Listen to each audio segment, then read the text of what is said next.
दो दोस्तों की अजीब कहानी। एक छोटे से गांव में दो दोस्त श्याम और घनश्याम रहते थे। श्याम बहुत धार्मिक था और भगवान को बहुत मानता था, जबकि घनश्याम बहुत मेहनती था। एक बार दोनों ने मिलकर 2 बीघा जमीन खरीदा, जिससे वह बहुत फसल उगाकर अपना घर बनाना चाहते थे।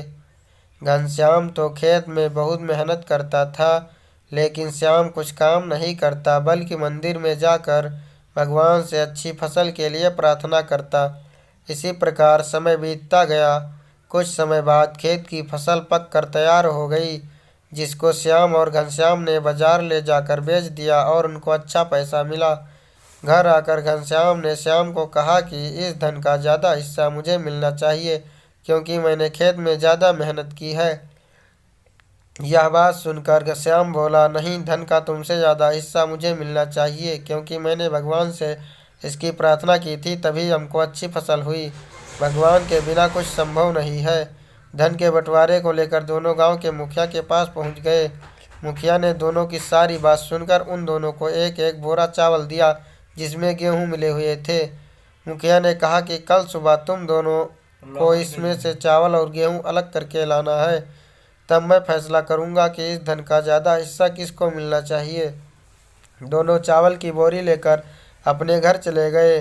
घनश्याम ने रात भर जागकर मेहनत करके चावल और गेहूं को अलग किया। श्याम चावल की बोरी को लेकर मंदिर में गया और भगवान से इसके लिए प्रार्थना की। अगले दिन सुबह घनश्याम चावल और गेहूं को अलग करके मुखिया के पास पहुंच गया, जिसे देखकर मुखिया बहुत खुश हुए। श्याम वैसी की वैसी बोरी को ले जाकर मुखिया के पास रख दिया। मुखिया ने श्याम से कहा कि दिखाओ, तुमने कितने चावल और गेहूं अलग किए हैं। श्याम ने कहा कि मुझे भगवान पर पूरा भरोसा है, चावल और गेहूं अलग हो गए होंगे। जब बोरी को मुखिया ने खोला तो चावल और गेहूं वैसे के वैसे रखे थे। मुखिया ने श्याम से कहा कि भगवान भी तभी मदद करते हैं जब तुम मेहनत करते हो। इसके बाद श्याम भी घनश्याम की तरह खेत में मेहनत करने लगा और अब की बार उनकी फसल पहले से भी अच्छी हुई। सीख: इस कहानी से हमें यह सीख मिलती है कि हमें कभी भी भगवान के भरोसे नहीं बैठना चाहिए। हमें सफलता प्राप्त करने के लिए मेहनत करनी चाहिए।